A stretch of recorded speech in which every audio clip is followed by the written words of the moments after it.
अगर आप सच में अपने पार्टनर को लव करते हैं, रिस्पेक्ट करते हैं और आप रिलेशन को मेंटेन करना चाहते हैं, तो there are moments when you have to keep your ego at one side. आपको हम्बल होकर सिचुएशंस को हैंडल करना होता है।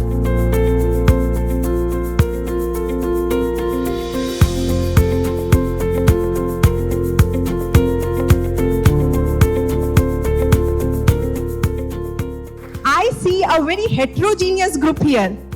आप में से कुछ कॉर्पोरेट सेक्टर में हैं, कुछ बिजनेस हाउसेस में हैं, some of you are even youth and homemakers. तो आप सबकी जो हैं likings, dislikings अलग अलग हैं. Your responsibilities, your obligations are different. But एक चीज है जिस पर you all are same. If you agree with me, then with yes you have to show thumbs up, and with no you have to show your thumbs down. The very first thing जिसमें आप सब same हैं, आप सब चाहते हैं कि हम अपना क्वालिटी टाइम अपनी फैमिली के साथ स्पेंड करें। यस और नो? यस। हम सब चाहते हैं कि हम अपना 100% अपने जॉब को दें, अपने प्रोफेशन को दें, अपने प्रोजेक्ट्स को दें। यस और नो? और फिर कुछ पल तो जीवन में ऐसे हों जब हम अपने आप से, जब हम अपने कोर सेल्फ से मिल सकें। A date, a meeting, an appointment with myself. Yes और नो? पर क्या हम ऐसा कर पाते? No, a big no. पर आज आप लोग लूजर्स नहीं, विनर्स बनने आए हैं। इसलिए we will learn the art how to balance these 3 dimensions from our भगवान Shiva Mahadev only. First I will like to tell you that भगवान शिव जो महादेव हैं, he is a perfect family man. He is a perfect husband. The reasons are umpteen, बहुत सारे reasons हैं. To list a few. Number 1, Shiv is only a one woman man. He had only one woman in his life, Parvati and Sati. They are one and the same. Ma Parvati was the reincarnation of Sati only. So Mahadev is very high in his character. This is the first reason. The second reason, हमें लगता है भगवान कृष्ण बहुत lovey dovey nature के हैं, पर जो भगवान शिव हैं वो बहुत सीरियस टाइप्स के हैं। पर ऐसा नहीं है। आपको पता है भगवान महादेव ने भी अपनी उमा के लिए, अपनी पार्वती के लिए एक लव लेटर लिखा था, sort of, a kind of. You must have heard of Saundarya Lahari. It's a composition on the beauty of the goddess Parvati. And some legends say कि इसके first 41 stanzas स्वयं भगवान शिव ने, शंकर ने लिखे थे अपनी उमा के लिए, अपनी पार्वती के लिए, praising her in her praise of beauty and power. So such loving husband Mahadev is. Third point, Mahadev ने हमेशा पार्वती को equal status दिया है और full freedom दी है. You will always see Parvati sitting right beside Mahadev, never in his feet. And secondly, Shivratri हम कितने दिन की बनाते हैं?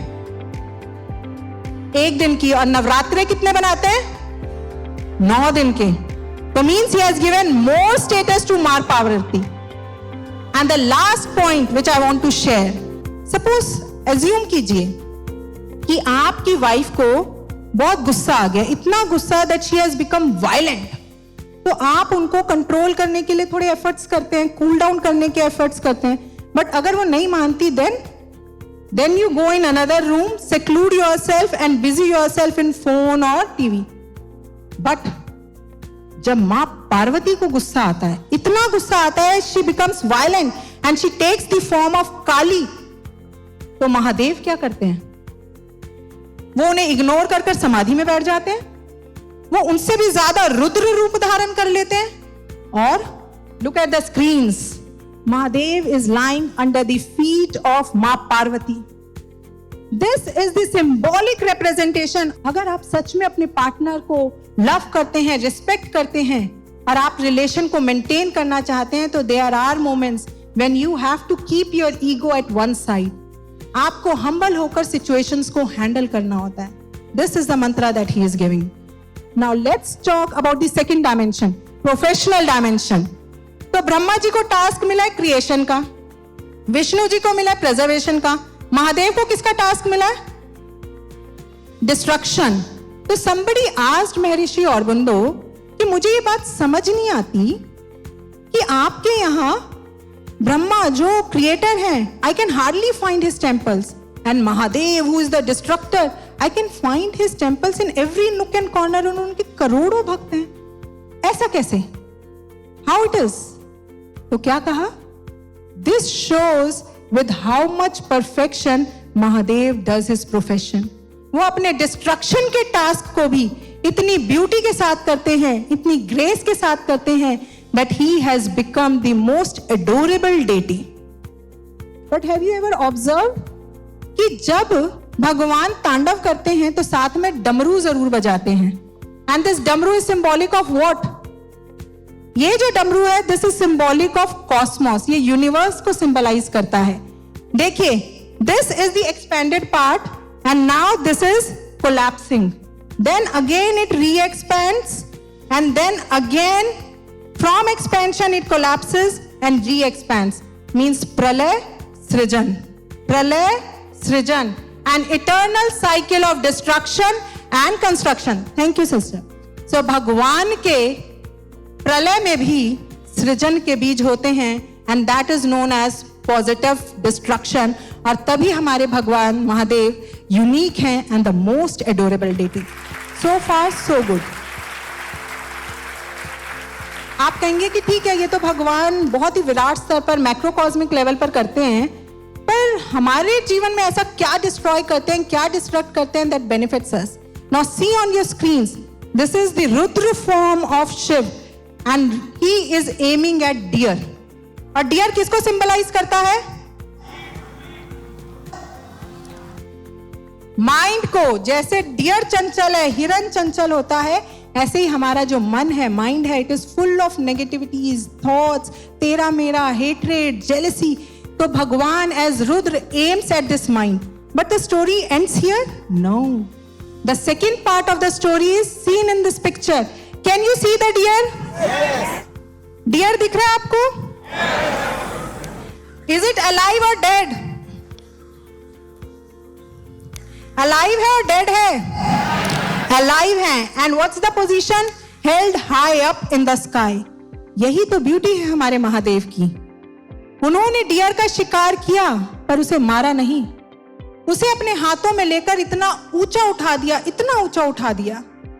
और यही वो हमारे मन के साथ करते हैं। वो हमारे मन का शिकार करते हैं and he destroys our negativities, और फिर उसके बाद ही fills it with positivity, virtues, morality, goodness, और उसे बहुत ऊंचा उठा देते हैं। This is what he does to us. This is the positive destruction that Mahadev does. Now the next third dimension. Third dimension कौन सा है?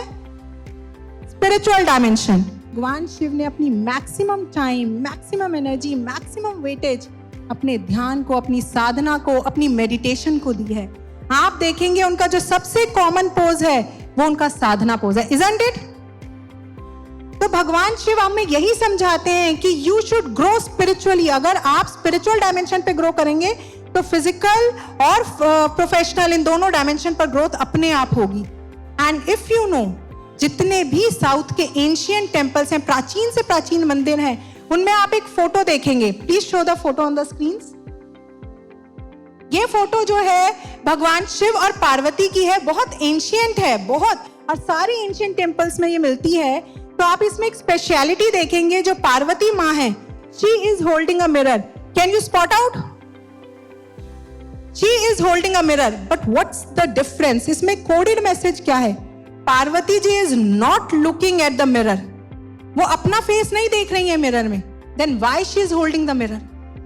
ये पूरा वेदांत है जो इस एक छोटी सी इमेज में हमारे ऋषियों ने एनकोड कर दिया।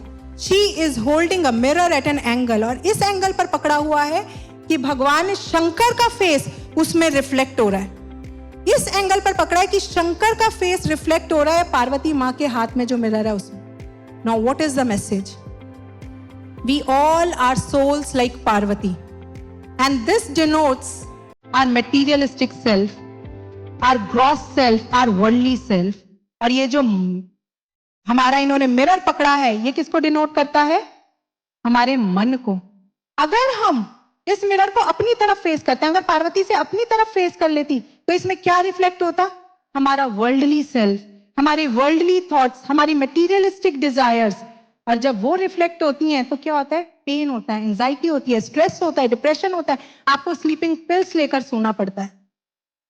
पर अगर आप इसको एक एंगल दे देते हैं, इस मिरर को एक एंगल दे देते हैं, अपने माइंड को एक डायरेक्शन दे देते हैं कि उसमें लॉर्ड शिव रिफ्लेक्ट हो, मींस हमारा आत्मिक सेल्फ, हायर सेल्फ रिफ्लेक्ट हो, तो क्या होता है? We experience peace and bliss.